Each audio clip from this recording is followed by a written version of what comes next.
नमस्कार, मैं अजय आपका स्वागत करता हूं और आप देख रहे हैं न्यूज़ आप तक 24 मध्य प्रदेश का हिंदी न्यूज़ चैनल।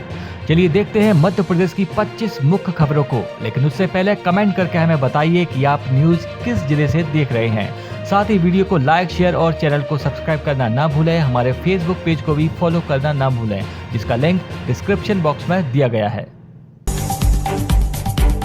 देश के 421 और मध्य प्रदेश के कुल 18 विश्वविद्यालयों को यूजीसी ने घोषित किया डिफाल्टर। विश्वविद्यालय अनुदान आयोग यूजीसी के आदेश को हल्के में लेना मप्र के 18 सहित देश भर के 421 विश्वविद्यालयों को भारी पड़ गया। यूजीसी ने इन सभी विश्वविद्यालयों को डिफाल्टर घोषित कर दिया है। मप्र के 18 में ग्वालियर स्थित प्रतिष्ठित जीवाजी विश्वविद्यालय और राजा मानसिंह संगीत एवं कला विश्वविद्यालय भी शामिल है। यूजीसी ने देश भर के सभी विश्वविद्यालयों को अनिवार्य रूप से लोकपाल नियुक्त करने के आदेश दिए थे, लेकिन विश्वविद्यालयों ने कोई कार्रवाई नहीं की। यूजीसी ने 31 दिसंबर 2023 तक की अंतिम मोहलत भी दी थी। जब विश्वविद्यालयों ने गंभीर लापरवाही बरती तो यूजीसी ने उन्हें ब्लैकलिस्ट कर दिया। यूजीसी ने सभी डिफाल्टर विश्वविद्यालयों को स्पष्ट कर दिया है कि शीघ्रता से लोकपाल की नियुक्ति कर यूजीसी को अवगत करवाएं। एमपी में पीडब्ल्यूडी का नवाचार, मोबाइल से गड्ढों की जियोटैग फोटो भेजो, शिकायत होगी दूर। लोक निर्माण विभाग सड़कों के गड्ढों की समय से पहचान करने एवं त्वरित सुधार के लिए पाथहोल रिपोर्टिंग सिटीजन मोबाइल ऐप तैयार करेगा। इस ऐप के माध्यम से आम नागरिक अपने मोबाइल से गड्ढों की जियोटैग की हुई फोटो भेज सकेंगे। गड्ढों का फोटो जीपीएस लोकेशन सहित संबंधित कार्यपालन यंत्री को प्राप्त होगा।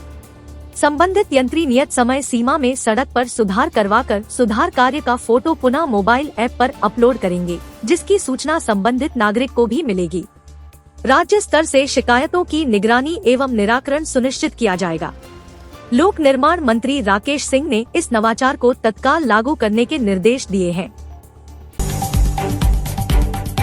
भोपाल में संस्कृति बचाओ मंच ने जामा मस्जिद में शिव मंदिर होने का फिर किया दावा। ज्ञानवापी केस के वकील से की मुलाकात। संस्कृति बचाओ मंच के अध्यक्ष चंद्रशेखर तिवारी ने कहा कि वह इस मामले को शीघ्र अदालत तक ले जाएंगे। दावा किया कि जामा मस्जिद के नीचे शिव मंदिर होने के प्रमाण उनके पास मौजूद हैं। संस्कृति बचाओ मंच नामक संगठन ने पुराने शहर के चौक बाजार स्थित जामा मस्जिद में शिव मंदिर होने का फिर दावा किया है। इसके लिए मंच के अध्यक्ष चंद्रशेखर तिवारी ने हाल ही में ज्ञानवापी केस के अधिवक्ता विष्णु शंकर जैन के भोपाल प्रवास के दौरान उनसे मुलाकात भी की। संस्कृति बचाओ मंच ने निवेदन किया एवं उन्हें भोपाल की जामा मस्जिद के नीचे शिव मंदिर होने के सारे प्रमाण प्रस्तुत किए हैं, जिनकी हार्ड कॉपी उनको शीघ्र उपलब्ध कराई जाएगी। वह भोपाल की जामा मस्जिद में शिव मंदिर होने के दावे को शीघ्र न्यायालय में प्रस्तुत करेंगे। इंदौर अयोध्या बस के लिए बस ऑपरेटरों को मनाने में लगा एआईसीटीएसएल। 12 फरवरी को इंदौर अयोध्या बस सेवा को लेकर खुलेगा टेंडर। रामलला के दर्शन के लिए बड़ी संख्या में लोग अयोध्या जा रहे हैं। इंदौर से भी बड़ी संख्या में श्रद्धालु अयोध्या जाने को तैयार हैं, लेकिन सीधी बस सुविधा नहीं है। गत वर्ष दिसंबर में एआईसीटीएसएल द्वारा अयोध्या, काशी सहित अन्य रूट पर बस चलाने के लिए टेंडर जारी किया गया था, लेकिन पीपीपी मोड होने से बस ऑपरेटरों ने इस टेंडर में रुचि नहीं ली। इसके बाद टेंडर को अपडेट कर अब 12 फरवरी को खोला जाएगा। हालांकि अब एआईसीटीएसएल ने 2 बड़े बस ऑपरेटरों से पहले ही बातचीत शुरू कर दी है। एआईसीटीएसएल ने अयोध्या, काशी, अहमदाबाद, पुणे, मुंबई, नई दिल्ली सहित अन्य रूट के लिए दिसंबर में टेंडर जारी किए थे। यह टेंडर पीपीपी मोड में था। इसमें सभी तरह के व्यय ऑपरेटरों द्वारा वहन किए जाने थे। वहीं एआईसीटीएसएल को तय राशि आय के रूप में मिलती। इसी कारण इस टेंडर के लिए ऑपरेटरों ने रुचि नहीं दिखाई। ड्रग का अवैध कारोबार रोकने के लिए तकनीक का होगा उपयोग। भोपाल में ड्रग कानून प्रवर्तन पर तीसरा राष्ट्रीय सम्मेलन आयोजित किया गया। सम्मेलन में देश के विभिन्न हिस्सों से 120 से अधिक अधिकारी पहुंचे, जबकि 100 से अधिक वर्चुअल शामिल हुए। देश में नशा करने वाली चीजों का अवैध कारोबार रोकने के लिए सभी राज्य मिलकर नई तकनीकों का उपयोग करेंगे। साथ ही इन तकनीकों को एक दूसरे से साझा भी करेंगे। गुरुवार और शुक्रवार को केंद्रीय पुलिस प्रशिक्षण अकादमी CAPT भोपाल में ड्रग कानून प्रवर्तन पर तीसरा राष्ट्रीय सम्मेलन आयोजित किया गया। यह नार्को कोऑर्डिनेशन सेंटर NCORD के उद्देश्य से जुड़ा एक महत्वपूर्ण आयोजन था। ड्रग खतरे से निपटने के लिए प्रौद्योगिकी का उपयोग विषय पर सम्मेलन में चर्चा की गई। इसमें उन्नत उपकरणों और नवाचारों के उपयोग पर जोर दिया गया। साथ ही नशीली दवाओं की तस्करी की निगरानी तंत्र को और मजबूत कैसा किए जाए, इस पर अधिकारियों अपने अपने नवाचार साझा किए। इंदौर शहर में नए ई रिक्शा के पंजीयन पर लगेगी रोक, राज्य शासन को भेजा जाएगा प्रस्ताव। 2 सप्ताह में पूरी होगी ई रिक्शा के रूट निर्धारण की प्रक्रिया। दुकानदार नगर निगम द्वारा संचालित पार्किंग में खड़े करेंगे वाहन। शहर में यातायात सुधारने की दिशा में अब ई रिक्शा पर नियंत्रण को लेकर कवायद तेज हो गई है। ई रिक्शा के रूट निर्धारण की प्रक्रिया आगामी 10 से 15 दिन में पूरी कर ली जाएगी। इस बीच नए ई रिक्शा के पंजीयन पर रोक लगाने का निर्णय सड़क सुरक्षा समिति की बैठक में लिया गया है। शहर में नए ई रिक्शा के पंजीयन को प्रतिबंधित करने के संबंध में अगले 1 माह में राज्य शासन को प्रस्ताव भेजा जाएगा। इंदौर के शिक्षकों ने खरीदे 3.5 करोड़ रुपए के टैबलेट, विद्यार्थियों ने आज तक नहीं देखे। शिक्षा विभाग द्वारा सरकारी स्कूलों में शिक्षा गुणवत्ता बढ़ाने के लिए पिछले साल टैबलेट योजना जारी की गई थी। इसमें प्राथमिक, हाई और हायर सेकेंडरी स्कूलों के शिक्षकों को टैबलेट क्रय कर विद्यार्थियों को पढ़ाना था। जिले में 3610 शिक्षकों ने टैबलेट खरीद भी लिए। इसके एवज में विभाग द्वारा अब तक 3454 शिक्षकों को 10,000 रुपए प्रति टैबलेट के लिहाज से 3 करोड़ 44 लाख रुपए से अधिक की राशि भी जारी कर दी गई।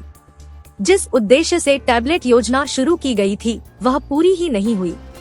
दरअसल अधिकांश शिक्षकों ने टैबलेट तो खरीद लिए, लेकिन स्कूल में लाने के जगह अपने व्यक्तिगत काम में उपयोग कर रहे हैं। कुछ स्कूल तो ऐसे भी जहां विद्यार्थियों ने एक बार भी टैबलेट न देखा और न ही उससे पढ़ाई की। इधर जिले के अफसरों ने भी करोड़ों रुपए की राशि जारी करने के बाद एक बार भी जमीनी स्तर पर निरीक्षण करना जरूरी नहीं समझा। खरीफ फसलों का समर्थन मूल्य निर्धारित करने आयोग ने मांगी अनुशंसाएं। वर्ष 2024 से 25 के लिए खरीफ फसलों के न्यूनतम समर्थन मूल्य के निर्धारण के लिए कृषि लागत एवं मूल्य आयोग ने सभी राज्यों से अनुशंसाएं मांगी है।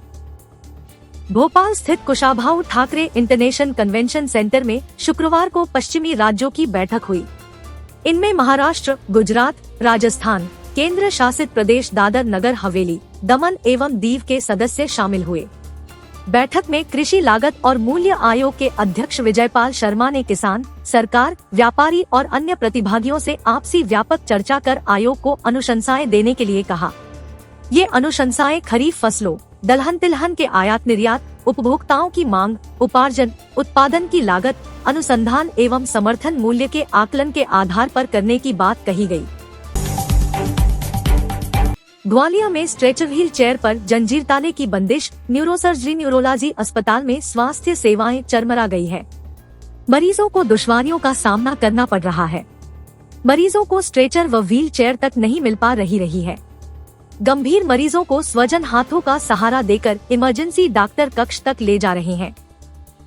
मरीजों को सुविधा के लिए स्ट्रेचर और व्हील चेयर उपलब्ध कराने का प्रावधान है, लेकिन मरीजों को व्हील चेयर तभी मिलती है जब अस्पताल का कर्मचारी मिल जाए।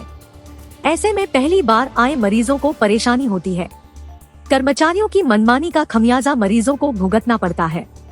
आरोप है कि व्हीलचेयर, स्ट्रेचर का इस्तेमाल होने के बाद मरीज के स्वजन जहां-तहां छोड़कर चले जाते हैं। इस कारण उनको जंजीर से बांधकर रखना पड़ता है। इलाज को आए एक मरीज के स्वजन रामवीर ने कहा कि व्हीलचेयर नहीं मिलने से मरीज को पकड़कर इमरजेंसी कक्ष तक ले जाना पड़ा। यह हालात तब है जब अस्पताल की व्यवस्थाओं को बेहतर करने के लिए प्रबंधक के साथ सहायक अधीक्षक तैनात किए गए हैं।